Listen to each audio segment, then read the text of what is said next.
Hello there, welcome back to Football-Oranje. I'm here, Michael Statham. I'm joined by Johan, who is a Feyenoord expert. And Johan is here today to talk to us about 5 Feyenoord youth products that are coming through the academy that may well be in contention for first team place this year or the next few years. Johan, how are you? And can you just give us an idea into what you do that's Feyenoord related? Of course. Thanks for having me on the show. I'm Johan Brinkel. I'm from Holland, of course. I'm a big Feyenoord supporter, and along with a couple of friends of mine, we started a podcast 5 years ago. Basically, we celebrated our fifth anniversary a couple of weeks ago, and it's a podcast about Feyenoord, of course. So we do a regular podcast every week, in which we talk about the most beautiful club in the world, according to us. So that's basically who I am. Cool. Well, I mean, like when I went to the Feyenoord Stadium, how many years ago was it now? 4 years ago, something like that. They were playing Valencia. They won 4-5-0. Yeah, a great atmosphere. I was in one of the lower stands, right at the front behind the goal. Yeah. I have to say, Feyenoord, along with NAC Breda, are two my favourite stadiums, favourite atmospheres in the Netherlands. It's just a different animal to a couple of the other bigger clubs, let's just say in the Netherlands, where you sit in the stadium and it's nice, it looks great, but there's not much going on. Whereas Feyenoord and NAC, I always remember them being such a great atmosphere. Are you a season ticket holder? I definitely am. Yes, I'm in the second level of the stadium, so I'm a bit up higher in the stadium. But that's where Feyenoord fans are known for, because we haven't celebrated a lot, because we haven't won many trophies the last couple of decades. But we are very loyal. You said the NAC supporters from Breda. It's basically the same, and even they're a smaller club, of course. But we are always there. The stadium is basically always sold out, even though the performances on the field are not that great. Especially the last couple of years were terrible again. So yeah, lots of people here in Holland even admit, even when they're from Amsterdam, that the vibe in the Kuip, the Feyenoord Stadium, is basically the best in Holland.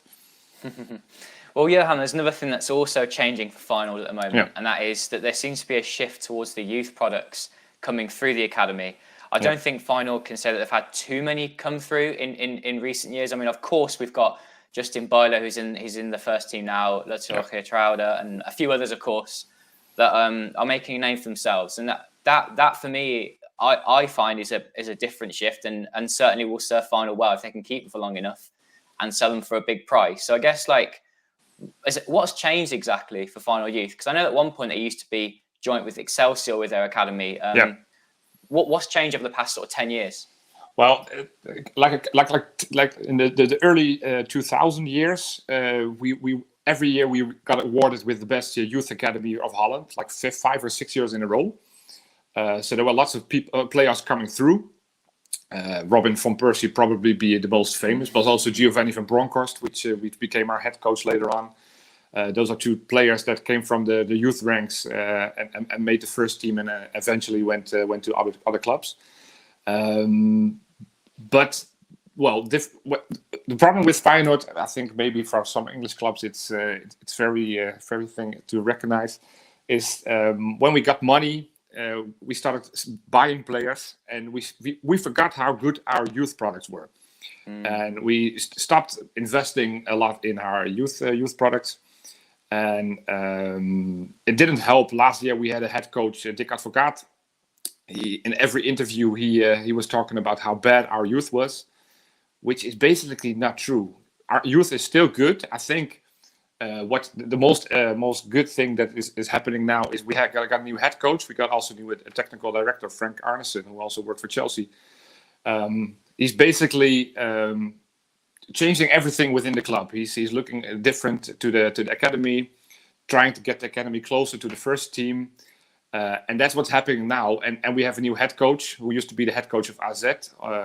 And he believes in putting in youth products when they're good enough, of course. So that's what we're seeing now. So we are very happy what's happening now, because we still, because you said the last couple of years it weren't that good, but we had Karsdorp who went to AS Roma. We had Congolo who went to AS Monaco first and then went to England.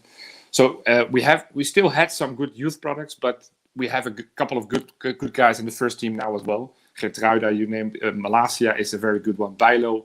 Those are probably the names that are going to make a name for themselves and probably be in the first Dutch team in a couple of months, maybe. Yeah, well, let's see. That'll be very exciting for Feyenoord fans if that's the case, if they're still with the club. Without further ado, let's get into these 5 players and who are these next guys going to be? And I think the first one that a lot of Dutch football fans in general are beginning to acquaint themselves with is Anthony Malambo.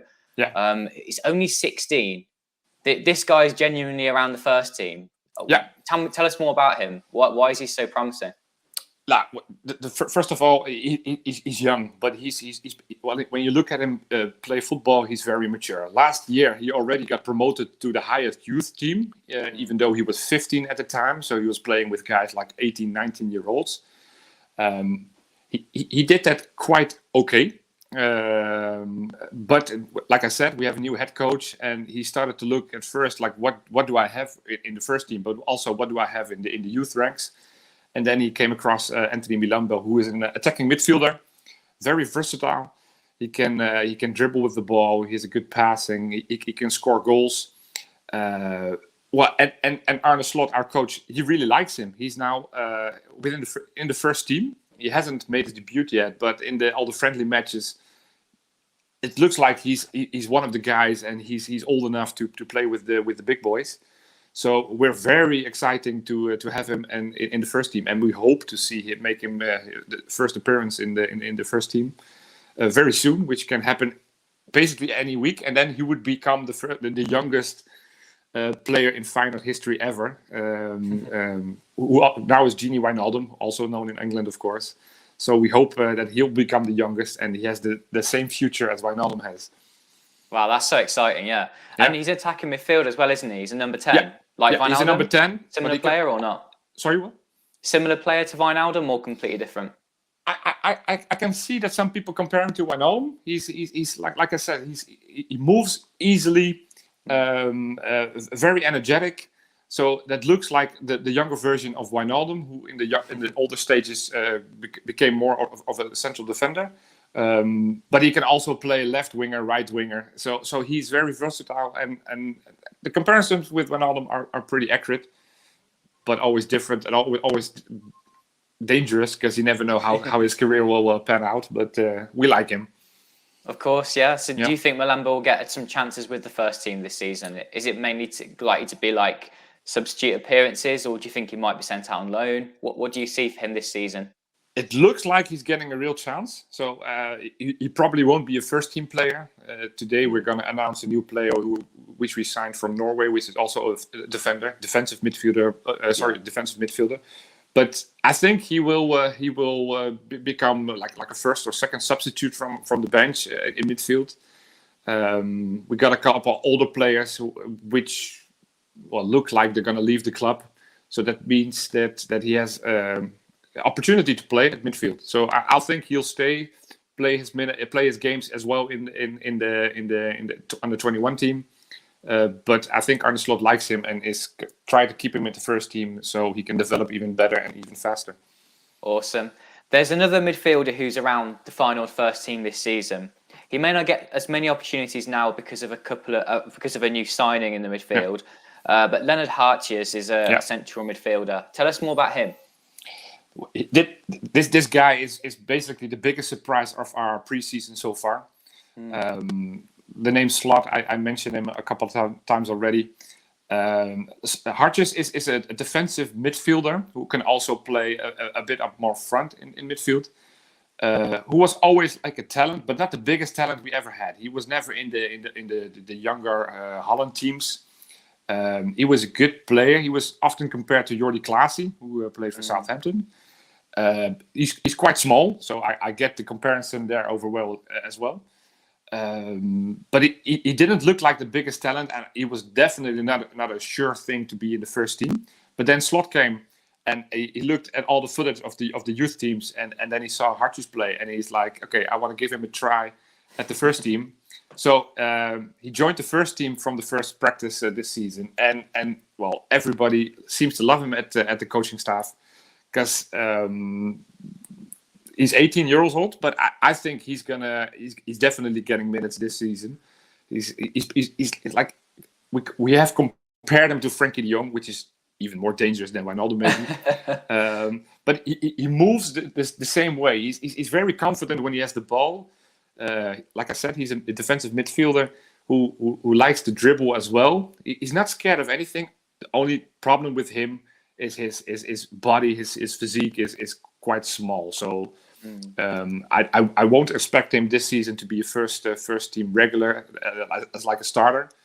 But I think he'll definitely get some minutes and it developed into like a first team player.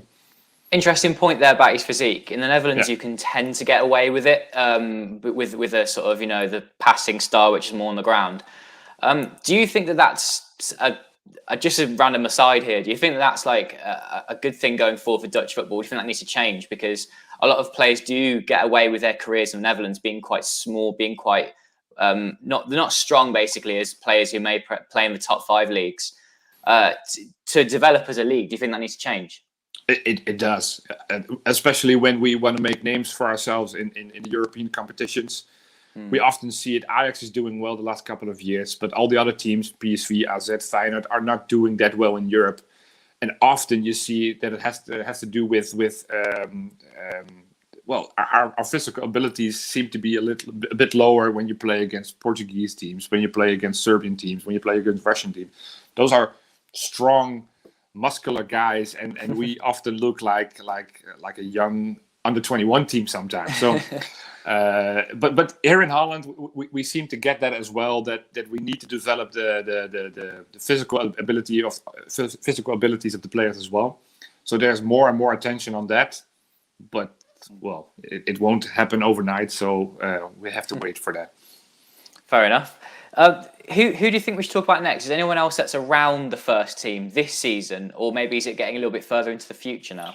Well, it's a pity. It's a name that hasn't practiced with the first team yet, but that's mainly because he's injured. At the moment, we're very short-handed in defense. We have a couple of injuries. Geertruida, I mentioned him already. He's injured for a longer period of time. But in the friendly games, we often have played midfielders in defense simply because we don't have any defenders left. But there's a guy who's 18 years old, Guus Baars. He's a central defender, quite big, also strong. So he looks more than ready with his physical abilities. But he's injured at the moment. But I think if he wasn't injured, he would have had a chance at the first team, and maybe he would have gotten some minutes as well, and maybe he would have surprised us as well, just like Hartjes has. But I don't have the timetable for his return, so I don't know how long it's going to take till he comes back. But he's got a long injury, so I hope he'll get back to his form that he had before his injury, because he's a good guy. If you have to compare him, also dangerous, of course. Stefan de Vrij, who also is a youth player from Feyenoord, can play at right back defender, but he can also play center defender. But he's a guy who I also expect to join the first team this season and maybe get some minutes as well. So what makes him so different in the Feyenoord Youth Academy at the moment? Why does Baars stand out as a defender? He's very smart. When you look at him, and that's why we try to compare him with Stefan de Vrij as well, because he was also a smart defender. When he was small, when he was younger, de Vrij, he wasn't that strong at all. He became stronger when he went to Italy. But he has he's very smart, so he knows how to where to stay and where to go. Good timing in defense. Can play football, has a good cross pass. So that's why I think he'll come through as well and eventually be a first team player as well. Excellent. So that's another one that Feyenoord fans can definitely look forward to, but also Dutch football fans in general who may be watching this and wondering about the future. Yeah. Let's talk about Matteo Bonita next. Yeah. He's a 17-year-old winger. Yeah. He'll become 18 in November. He's basically a right winger, right-footed winger, very creative, can score goals. But I like him as well because he has also played as a right defender, a right back, a right wing defender. Our current first team right wing defender is a Norwegian guy who we signed this season, who also used to be a right winger. It's of course a tendency that you see a lot, that people, when maybe they're not good enough to be a right winger, then we put them in defense. Is that a sign of the future, perhaps? Because I know that Karsdorp did something similar. He was an attacking midfielder, wasn't he? And then he went back to being a right back. Yeah. I think he could play that. The problem with Bonita is sometimes he loses his concentration, which is of course a problem when you're playing in defense. But he's fast. He can dribble. He has a good pass. He can score goals. At the front, at the first team, we're not very. We don't have a big bench on wing players. We had a player, but we loaned him out to Excelsior. So there is a chance he'll play, but maybe as a right wing defender or maybe as a right winger. I don't know, but he's between the first team and under 21 team, and I'm very curious if he's going to make the first team, and he's exciting to watch as well. Don't the second team, the sort of under 21s, don't they play in the Dutch third tier? No, that's the problem. We had a technical director who didn't believe in that. So when we got the chance, he's like, "No, I don't want that," because he wanted to have the older players who come back from an injury to play in the team as well, and that's not allowed. And what Ajax and PSV and AZ have. So we missed out on that, and everybody in Rotterdam hates our former technical director Martin van Geel that he did that, because you see it's so good for the younger players. When you see, look at Ajax, they have the 16, 17-year-olds who play the second division, play against grown men, tough competition. So it's a pity that we missed out. We're really trying to get in there. Last year, the Dutch league said, okay, teams can now promote from the youth teams to eventually the second division in Holland. So this team, I hope we become champions with the youth team, the under 21 team, and then we'll promote to the third league, and then eventually promote to the second league. Yeah. But that's a long way from now. But that's the vision that they have now, and they hope to achieve that. Yeah, it will make a difference, certainly. Definitely, yeah. There's another player, it's our fifth player we want to talk about, and this is someone who's a bit further behind the first team, but a big one for the future, perhaps. Yeah, he's also very talented. His name is Mike Klein. Klein in Dutch means little, so he is quite small as well. Just like what's his name? Malambo. It's the same age, both from 2005, so they'll become 17 next year. They joined the highest youth team last season, and Klein signed his contract. There was lots of interest from England, from Italy, from Ajax, of course. But he stayed at Feyenoord. He's a left-footed defensive midfielder as well. I was very curious how he would manage last year against the bigger boys in the under 21 competition. The competition didn't last that long because of COVID, of course. But the games he played, I was very enthusiastic about how he managed, because of course he's a bit small, a lot smaller. But he managed quite well to do well in midfield, a key position in the system. So he's a young player. He won't be within the first team in the next season, but maybe the season after, because he's a big talent. He has signed for 3 years, so maybe not next season, but the season after we will see him at the first team. No, that's a very exciting prospect again from the new academy.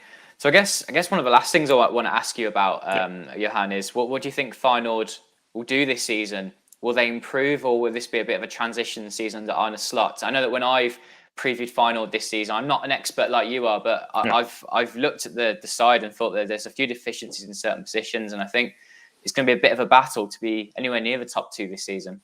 No, the realistic expectation is that we won't battle for the first two positions. Ajax and PSV have very good teams. They more money. It's a pity to see, because of course we want to fight for the first position as well. But it's not realistic. Last season we had a terrible season. Dick Advocaat left. We ended up 5th in the league, way behind Ajax and way behind PSV. I think Feyenoord, of course, will improve. I'm sure that they will improve compared to last season, but they'll fight with AZ, Utrecht, and Vitesse for the third place. We're not expecting a lot this season because there's a lot of young guys, like we just mentioned. We hope to see those guys improve, but we lost our best player to Ajax. A couple of other guys left. So I think this is a transition season in which we definitely hope to see some younger players develop and get better. And then maybe next season we'll compete for the title again. But this season it's not realistic to aim for the title, even though we really hope it, but it's not realistic. Well, let's hope we can see some really good times for final really soon under Slot, because when the Kalper's rocking, it's a great stadium to be in. Yeah. Johan, thank you very much for your time. Really appreciate it. Thanks for having me. I'll leave a link in the description to what you do for the final podcast, and of course, yeah, if you are watching this and want to go and check that out, please do so. Johan, thank you very much, and more to come from Football-Oranje very soon.